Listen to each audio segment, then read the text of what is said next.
berita nasional. Ya, lantas bagaimana komentar dari anggota Komisi 9 DPR RI? Kita sudah bersama dengan Pak Rahmat Handoyo. Pak Rahmat Handoyo, selamat pagi. Selamat pagi, Mbak Aska. Assalamualaikum, salam sehat. Waalaikumsalam warahmatullahi wabarakatuh. Salam sehat juga, Bapak. Pak, ini kita bicara terkait dengan PMI, Pak. Komitmen Malaysia untuk melindungi PMI kita akhirnya diapresiasi oleh Presiden. Tapi ternyata tadi ketika kita berbincang bersama dengan teman-teman dari Migran Care, masih banyak loh masalah-masalah PMI kita di Malaysia. Ternyata belum ada solusinya nih. Ini bagaimana, Pak Rahmat? Ya, saya kira tentu kita apresiasi ya pertemuan dua pimpinan negara ya, Pak Jokowi dengan Perdana Menteri Malaysia. Saya kira suatu sebuah negara sahabat yang saling membutuhkan, saling saling menghormati ya. Artinya ketika isu tenaga kerja PMI kita di Malaysia itu bukan hanya Indonesia yang butuh, Malaysia butuh gitu loh ya. Malaysia butuh, sedangkan warga negara Indonesia yang belum bisa kerja di Indonesia sangat butuh. Artinya memang kita sama butuh gitu loh.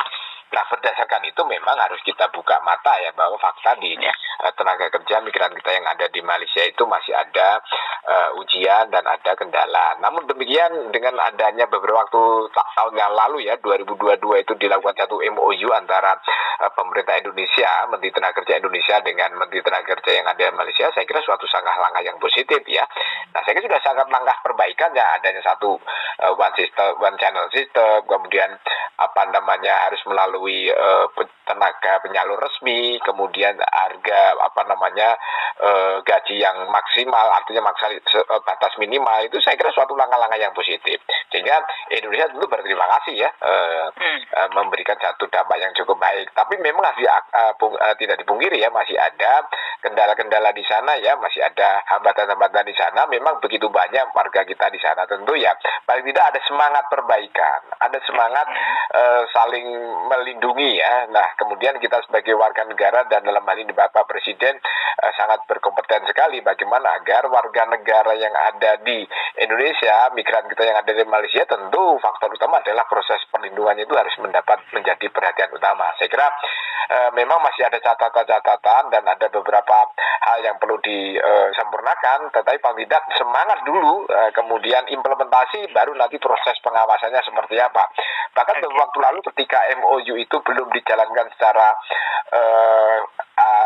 ketentuan bersama, kita juga sempat menghentikan kan ketika pemerintah belum menjalankan sesuai dengan ketentuan MOU. Artinya Mbak Aska, bahwa semangat pemerintah Malaysia, semangat pemerintah Indonesia dalam rangka untuk memberikan perlindungan kepada migran kita menjadi patut kita syukuri dan patut kita hormati. Tapi paling tidak bagaimana sekarang adalah fungsi kontrol, fungsi pengawasan agar itu batasan minimal standar agar proses perlindungan kepada tenaga kerja itu bisa terwujud begitu, Mas. Oke, baik. Tadi Pak Rahmat menyebutkan kita lihat bagaimana semangat perbaikannya. Semangat perbaikan ini kita bisa lihat progresnya dari sisi mana nih, Pak? Ya, itu dari sisi telah ditandatangannya MOU antara Menteri Tenaga Kerja Indonesia dengan tenaga kerja di Malaysia.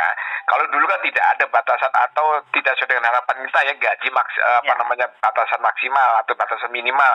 Kemudian penyalur tenaga kerja diwajibkan harus menggunakan tenaga kerja yang resmi. Kemudian juga ada aturan bahwa yang bekerja di sana harus satu rumah, tidak boleh lebih dari rumah. Itu suatu cara-cara kita memberikan perlindungan.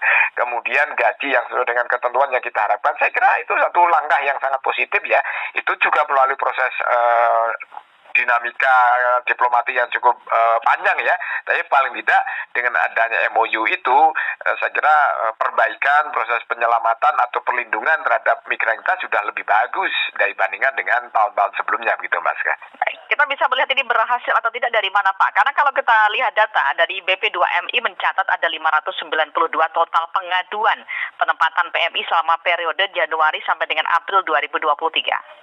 Ya, saya kira kita juga sempat protes ya, bahwa ketika sempat mencuat MOU itu tidak dijalankan sesuai dengan ketentuan, sehingga pemerintah Indonesia mengancam untuk menghentikan tenaga kerja kita ke sana. Ternyata juga ditindaklanjuti kan, ada proses perbaikan-perbaikan. Nah, kemudian kalau toh pada akhirnya ada aduan, adanya yang majikan atau perusahaan yang tidak sesuai dengan MOU, saya kira yaitu harus ada kepastian dari pemerintah Malaysia untuk memberikan punishment terhadap warga negara Malaysia, perusahaan Malaysia yang tidak memenuhi ketentuan sesuai dengan aturan ketentuan MOU itu harus di punishment untuk tidak bekerjakan warga negara Indonesia. Sedangkan mereka sangat membutuhkan warga negara Indonesia yang bekerja di Malaysia. Sehingga ini adalah win-win ya. Indonesia sangat membutuhkan, kemudian Malaysia juga sangat membutuhkan tenaga kerja. Kalau ternyata Malaysia dalam hal pemerintah tidak tegas terhadap warga negara yang mempekerjakan warga negara Indonesia, saya kira juga pemerintah Indonesia juga harus mendorong dan mendesak kepada pemerintah Malaysia, kepada siapapun yang tidak menjalankan sesuai dengan MOU, bahkan melanggar ketentuan hukum pidana di Malaysia, ya harus kita dorong agar dipidanakan, kemudian juga harus adanya punishment yang jelas, sehingga kita fungsi kontrol, fungsi pengawasan itu lebih mudah lagi begitu, Pak Aska. Ya, betul. Ini kita juga mengacu pada deklarasi dari ASEAN kemarin ya Pak ya, karena ini menjadi salah satu isu yang menjadi penting untuk dibahas di tingkat ASEAN. Ya, saya kira ini menjadi keperhatian kita bersama dan menjadi isu yang harus kita angkat bersama ketika TPPO ya, tingkat perdagangan orang ini sudah begitu demikian besar dan kita menjadi salah satu korban, sehingga siapapun warga negara Malaysia, perusahaan Malaysia yang mau mempekerjakan warga negara Indonesia untuk kerja di sana wajib hukumnya melalui penyalur resmi. Siapa yang bertanggung jawab? Kemudian ketika ada datanya dari Malaysia dengan tidak menggunakan data resmi, saya kira Malaysia juga harus berhak untuk menghentikan dan tidak merekrut warga negara Indonesia yang tidak sesuai dengan MOU itu, karena jelas tegas itu ya, setiap warga negara Indonesia yang akan kerja di Malaysia wajib hukumnya didahului dalam bentuk agen menyalur resmi. Nah, yang kedua adalah ketika nanti ada perpanjangan, tidak harus mengharuskan untuk melibatkan agen resmi, tapi juga langsung bisa kerja memperpanjang masa kontraknya. Itu menjadi salah satu isu-isu yang dari 9 poin MOU itu. Tapi tinggal pertemuan kemarin sebenarnya adalah bagaimana untuk menindaklanjuti pertemuan hasil MOU ya antara Malaysia dengan Indonesia itu sudah cukup bagus. Sehingga memang masih ada banyak yang harus kita sempurnakan dan tinggal fungsi kontrol, fungsi pengawasan itu yang harus kita awasi begitu, Mbak Aska. Apakah ini juga menjadi salah satu pembahasan cukup penting juga di Komisi 9, Pak? Oh, itu menjadi salah satu tanda petik lagu wajib ya. Setiap kita ketemu dengan pemerintah, perlindungan, kemudian kesejahteraan terhadap migran kita yang kerja di luar negeri.